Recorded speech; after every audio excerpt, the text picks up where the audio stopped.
Hi, my friends. Good morning, and I'm here to continue the reading of the Spirit's book with you.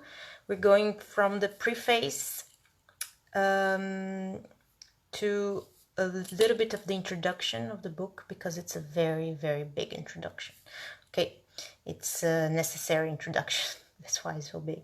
So we start preface to the revised edition right now. So in the first edition, this is words from Allan Kardec. In the first edition of this book, we announced that there would be a supplementary part comprised of all the issues which could not be fitted into that edition, or which later circumstances and investigations subsequently might bring to light. However, since those issues pertain to materials that had already been discussed and from which they had developed, to publish them in a separate volume would not actually represent a sequel. Therefore, we prefer to wait for the reprinting of the original in order to assemble all the parts together, and we also took advantage of the opportunity to arrange the book's contents more methodically,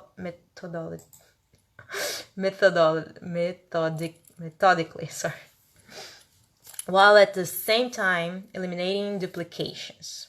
As a result, this reprinting may be considered as a new work, although the principles of the first edition have undergone no change, except for a few instances that comprise complements and explanations rather than true modifications. In spite of the diversity of the sources from which they have emanated, such conformity to the received teachings is an important fact for establishing the Spiritist science. Moreover, our correspondence has shown us that communications that are identical, if not in form, at least in substance, were obtained in different places and occurred even before the publication of our book, a fact that has come to confirm the systematize them.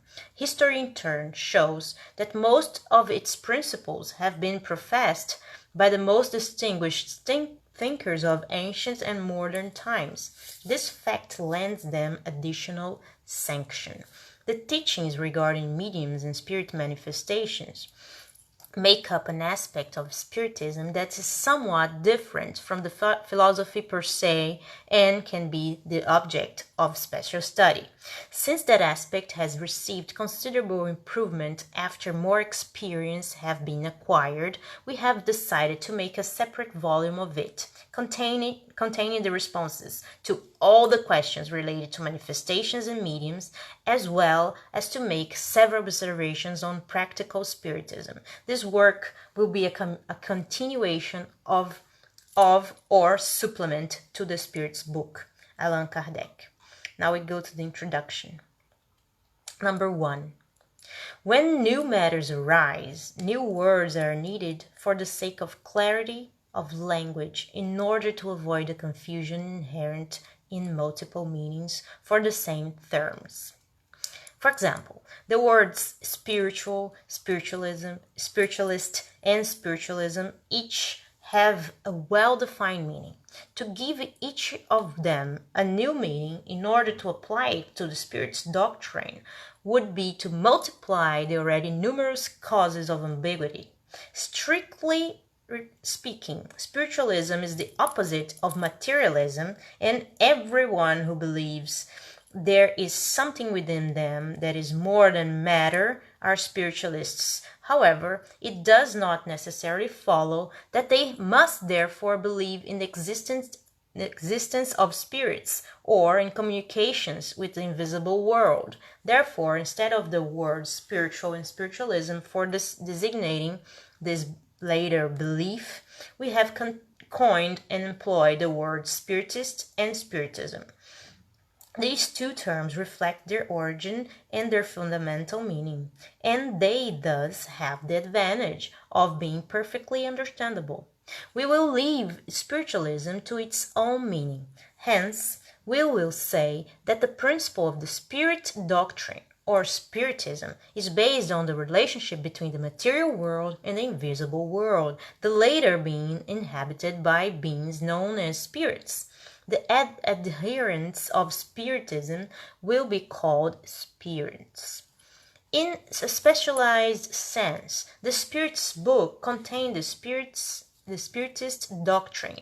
In a generalized sense, it is linked to spiritualism and represents one aspect of it.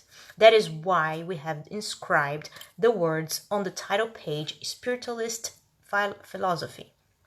There is, number 2, there is another word that we must also agree on since it is one of the keys to every moral doctrine, and to that end it has provoked innumerable controversies due to the lack of a generally accepted meaning.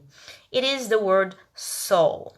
The differences of viewpoints regarding the nature of the soul come from the individual definition that each person attaches to this word. A perfect language in which each idea would be represented by its own specialized term would avoid many arguments. With a single word for each thing, everything would be understood. According to some, the soul is the principle of material organic life. It has no existence of its own, and at death it ceases to exist. This view is purely materialistic. In this sense, and by comparison, those who have adopted this view speak of the body at death as though it were a broken instrument that no longer produces any sound, that it no longer has a soul. In other words, right? According to this viewpoint, the soul would be an effect rather than a cause. Others believe that the soul is the principle of intelligence, the universal agent of which each being absorbs a portion. According to this group, there is only one soul in the entire universe. This soul distributes a spark of itself to the various intelligent beings throughout their lives. At death, each spark returns to the common source, where it merges once again into the whole, just as streams and rivers return to the ocean that gave them origin. This viewpoint differs from the preceding one in that, according to this theory, there is something more than matter within us, something that remains after death. On the other hand, it is almost as if nothing actually remained. Since our individual personality no longer survives, we are no longer conscious of ourselves. According to this viewpoint, the universal soul could be God, and each being would be a portion of God. It is a type of pantheism. Finally, according to others, the soul is a moral being distinct from and independent of matter, and it preserves its individuality after death. This conception is incontestably the most common because under one name or another, the idea of this being that survives the body is an instinctive belief that is independent of any particular teaching and can be found among all creatures to whatever degree they may have become civilized. This doctrine, in which the soul is a cause and not an effect, is that of spiritualists. Without discussing the merit of each of these viewpoints and considering only the linguistic side of the issue, we will state that these three applications of the word soul comprise three distinct ideas, each one requiring a different term. Thus, the word soul can have one of three meanings, and each is correct from its own point of view, according to its own particular definition. Language itself is to blame for having only one word available for three different ideas. In order to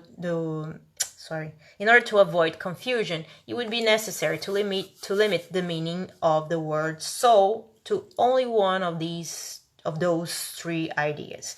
Choosing this or that definition would not matter, since it is simply a matter of convention. The important thing is clarity. We think that is most logical to take it in its commonest meaning. and we thus use soul to indicate the immaterial and individual being that dwells within and survives the body, even if this being did not really exist and was no more than a product of the imagination. A term would be needed to designate it nonetheless. Lacking such a specific term for each of the other two ideas, we will apply the label vital principle to define the material and organic life principle, whatever its source may be, which is common to all living creatures, from plants to humans. Since life can exist without the faculty of thought, the vital principle is something distinct and independent of it.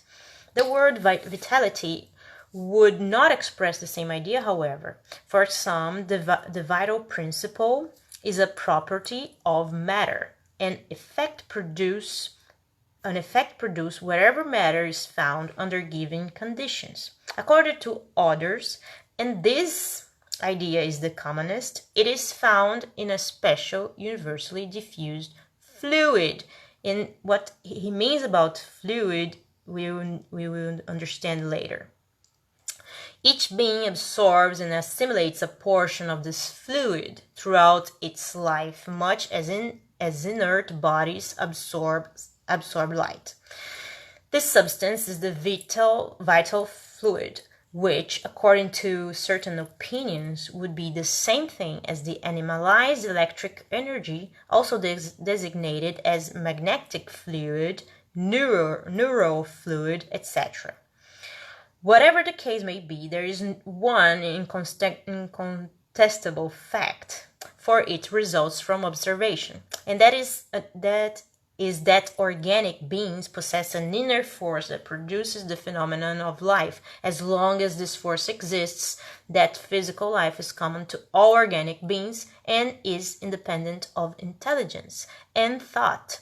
That intelligence and thought are faculties peculiar to certain organic species. And lastly, that among the organic species endowed with intelligence and thought, there is one that is endowed with a special moral sense that gives it incontestable ascendancy over the others, the human species.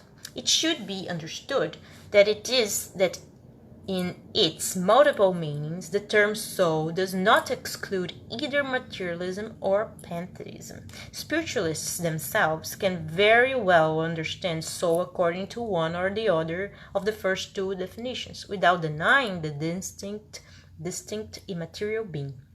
They would give some other name to it. Thus, the word soul does not represent a personal opinion. It is a proteus. A proteus means a Greek sea god capable of assuming different forms. It is a proteus that everyone may adapt in their own way, a fact that has led to endless argument. Even if we were to use the word soul in all three of its meanings, we might avoid confusion if we added a qualification to it in order to specify the way in which we envisage it, or the application we are giving it at a time. Hence, it would be a generic term representing simultaneously the principles of material life, intelligence, and moral sense. Each of these would be distinguished by a particular attribute, like gas, for example, which may be differentiated by using the words hydrogen, oxygen, nitrogen.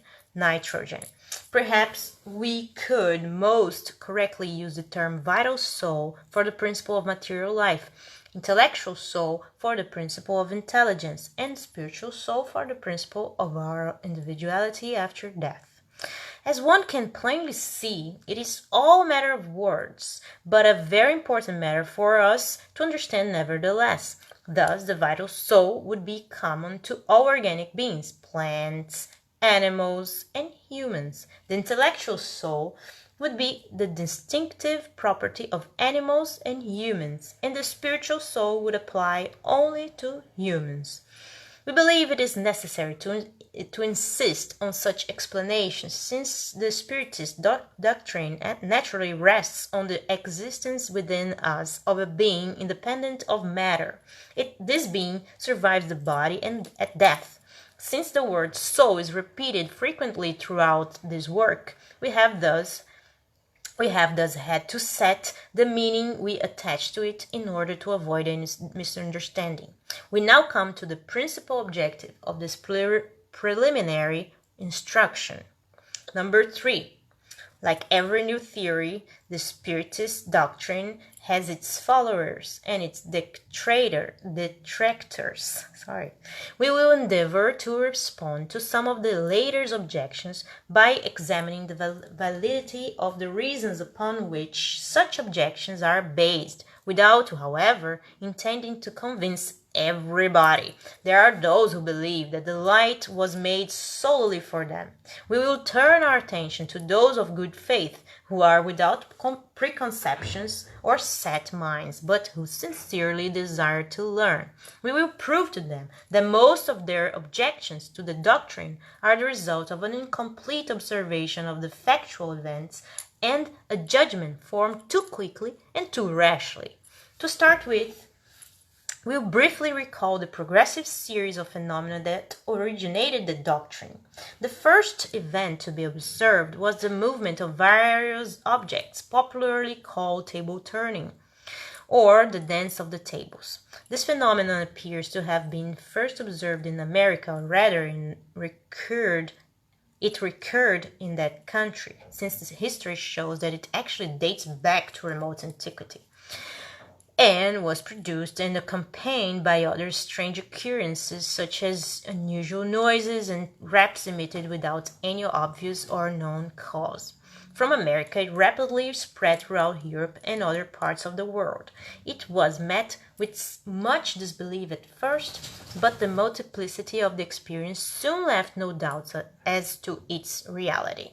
If the phenomenon had been limited to the movement of physical objects, it might have been explained by some purely physical cause.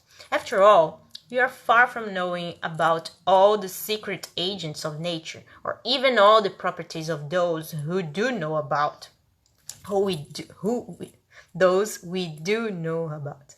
Electricity, for example, offers to humankind resources that multiply daily, and it appears ready to illuminate science with a new light. Therefore, if electricity were modified by certain circumstances or some unknown agent, it is quite possible that it could have been the cause behind the movement. The gathering of several persons in a group increased the strength of the action, which appeared to support this theory, since such a group could be regarded as a kind of multi-cell battery whose power corresponded to the number of participants. The circular movement of the objects was nothing extraordinary. It belongs to nature itself. All the heavenly bodies move in circles. Thus, we could have had before us nothing more than a small reflection of the general movement of the universe, or rather, under certain circumstances, and as yet unknown, cause fortuitously producing in small objects a current analogous to that which impels the worlds through space. The movement, however, was not always circular. It was frequently brusque and disorderly.